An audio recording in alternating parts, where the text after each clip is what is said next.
کہ آپ کا بچہ ہو گیا اور آپ اس کو ضائع کرا رہے ہیں. بعض لوگ کنٹراسیپشن یوز نہیں کرتے, بعض لوگ پریگنینسی کو پلان نہیں کرتے, بعض لوگوں کے بچے زیادہ ہوتے ہیں, فیملی سائز وہ چھوٹا کرنے چاہتے ہیں لیکن وہ فیملی پلاننگ یوز نہیں کر رہے. ایسے لوگ جو ہیں وہ ابارشن کراتے ہیں, لیکن کیونکہ کنسلٹنٹس جو ہیں جو ہائیلی ایجوکیٹڈ اور ہائیلی کوالیفائڈ کنسلٹنٹس ہیں یا ٹرشری کیئر ہاسپٹلس ہیں, وہ ابارشن کی فیسلٹی آپ کو پرووائڈ نہیں کرتے. تو پھر جو ہمارا طبقہ ہے 50% تو عورتیں ویسے ہی ان ایجوکیٹڈ ہیں, اور 70% ہماری آبادی ویسے رورل ایریاز میں رہتی ہے جہاں پہ ان کی اپروچ ہی نہیں ہے فیملی پلاننگ میں اور ہیلتھ سروسز میں. تو وہاں ان کو کرمنل ابارشنس یا ٹرمینیشنس کرواتی ہیں. اس کا بہت زیادہ سائیڈ افیکٹس ہوتے ہیں کیونکہ ان کے پاس جو میتھڈز ہوتے ہیں وہ ان سائنٹیفک ہوتے ہیں, اور ان میں پھر سیپسس کا چانس ہوتا ہے, یوٹرس کے پھٹنے کا چانس ہوتا ہے, بچہ دانی کے گلنے کا چانس ہوتا ہے, ٹیوبس کے بلاک ہونے کا چانس ہوتا ہے. بعض دفعہ جو ہوتے ہیں کہ جب پیریفری میں ابارشنز ہوتی ہیں, جیسے آپ اگر اسٹیٹسٹکس جمع کریں لیڈی ولنگٹن ہاسپٹل کے, گنگا رام ہاسپٹل کے, ہولی فیملی کے, تو آپ کو پتہ لگے گا کہ جو پیریفری سے خواتین ابارشن کراتی ہیں ان کی بعض دفعہ انٹسٹائن تک کھینچ کے وجائنا میں پڑی ہوتی ہیں, اور وہ آئی تھنک اٹس ہارریبل. اور اب آج کل سیف ابارشن کا ایک ٹرم جاری ہے کہ آپ میڈیکل ٹرمینیشن کرا سکتے ہیں, لیکن وہ بھی of course rural health centres میں اتنی اویلیبل نہیں ہوگی, شاید میرے پاس اس کے اسٹیٹسٹکس نہیں ہیں, لیکن میڈیکل ٹرمینیشن کی وجہ سے تھوڑا سا نسبتاً سیپسس اور کرمنل ابارشن کا ریٹ میرا خیال ہے کم ہونے کا امکان ہونا چاہیے.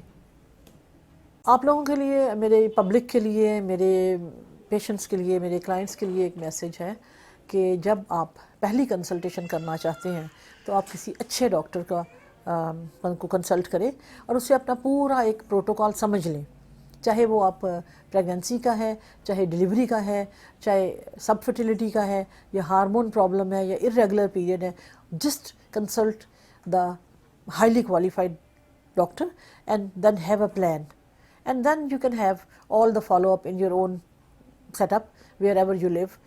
You have a plan, the doctor has given you a plan, and you can follow that plan with the other doctors in your community. This is very important, because if you come to me when you have damaged tubes or your uterus is perforated or irreversible damage has been done, then I will not be able to reverse it. And most important is never have a surgery on just one opinion. سسٹ ہے تو آپ نے لیپروٹمی کر لی. ایک patients آتے ہیں میرے پاس, کئی ان کا کٹ لگا ہوتا ہے, اندر سسٹ اسی طرح موجود ہوتا ہے, کیونکہ پیریفری میں جو ڈاکٹر ہے, سرجنز بھی یہ کام کر رہے ہوتے ہیں, ڈاکٹرز بھی کام کر رہے ہوتے ہیں, ان ٹرینڈ سرجنز بھی یہ کام کر رہے ہوتے ہیں, کویکس بھی یہ کام کر رہے ہوتے ہیں. They just charge you money but they don't operate because they can not operate. I think that's rather good instead of removing the whole ovary and the patient come having no ovaries altogether. That's very serious issue.